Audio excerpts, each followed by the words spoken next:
High five. 1, 2, 3, 4, 5. Rich's Top 5. All righty, then here we go. Top 5 NFL teams set for a turnaround next year, presented by Hyundai. Number 5 on the list is the lowest of the low-hanging fruit. Last year, a lot of people were saying it. I needed to see it to believe it, but this time I kind of believe it a little bit more because I trust the head coach a little bit more and the way that they have also built around their young quarterback. I'm putting the Chicago Bears on this list. 5 wins last year. Let's put it this way. They're going to have more than, I think, 1 win from October 1st on. All right? I would expect so. So, I understand I'm exaggerating. It was the middle of October on, but I'll take the Bears here, that they're set for a turnaround. Number 4 on this list. You know what? I'm going to believe that I adored the head coach that they had. The new one that they have is also an offensive-minded guy, but he's potentially more of a contemporary of the kids in the room that he's now coaching, and that includes also a unicorn. I'm putting the Jacksonville Jaguars at 4.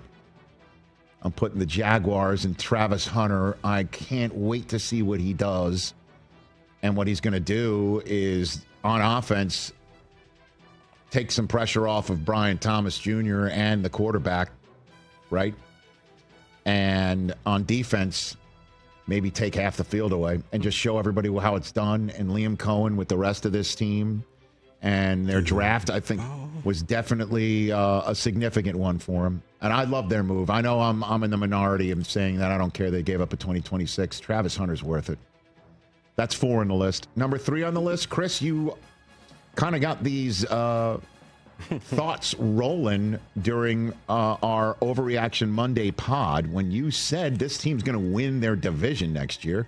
I'm putting the Carolina Panthers here, and I know I just Rich went a little Eisen. higher Wow. register. Nice. I know I just went a little higher register here. Hey. Let them keep overlooking the way they finished. You always take a look at the way a team finishes and how it can roll into the following year. Yeah, absolutely. I saw it with my own 2 eyes in Munich. That's where it all started, with Bryce Young starting to put some games together. Dave Canales, the head coach, everything I just said about Pete Carroll, he comes from the Pete Carroll tree.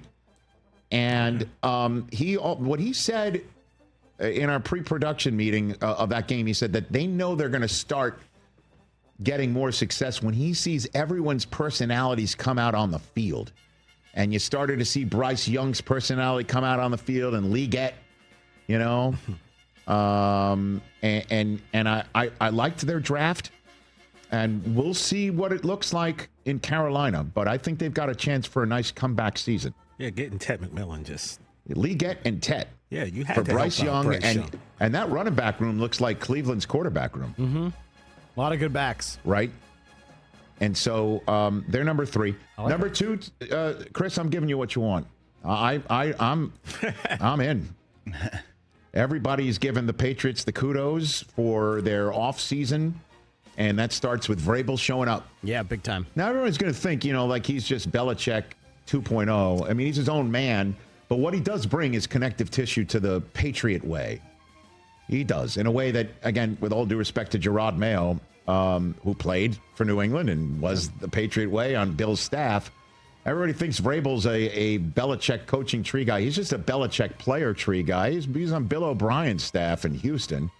And we saw what he did in Tennessee. And what he does is he just brings a mindset. You know what it's going to be, and you know how he's going to conduct his business in a way that's coach of the year. He's got one of those in his back pocket, and the way that they have drafted.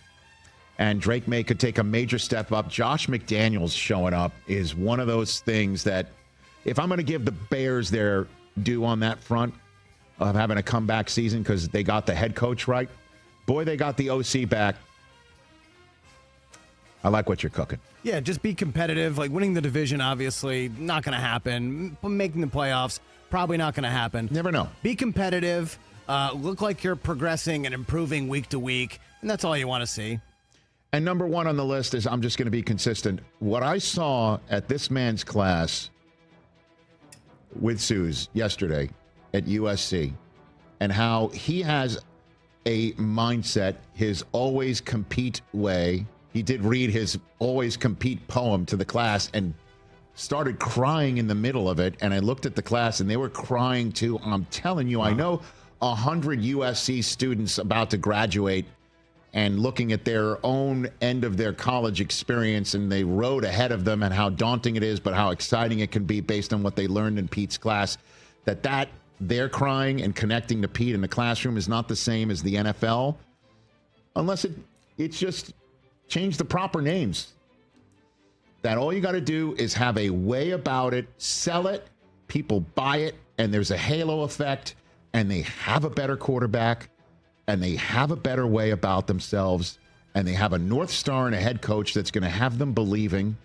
And I'll say the Raiders are the number one team in the NFL right now, set for a turnaround. And I'm giving you the red meat you're looking for over there, Jay Felly, being the Raider fan of this household here. Ashton Genty to this mix. I mean, Brock Bowers year 2. I know they're going to have to protect up front. I know there's a lot of football stuff that I'm not zeroing in on. I'm zeroing in on more of the spiritual and the zen and the mantra and the mindset, but that's much of the battle in the NFL. When you got a locker room and everyone needing to row in the same direction and buying what is being sold from the top. 16-0, man. I don't know about that, but they are number one on the list of my top 5 teams set for a turnaround next year. You have one more. I did not know this. Yeah, that's a good drop. Play it one more time. You have one more. I did not know this. It's the visual of it, too. You got to see him when he's like, oh, I did not know this. Drop. Sweet. Dude, we told him, like, this is what you do, and that was his verbal way of your acting out. Oh, I did not know this. Oh, man. You have one more. I did not know this. It's the Browns. I'll throw it out there, guys.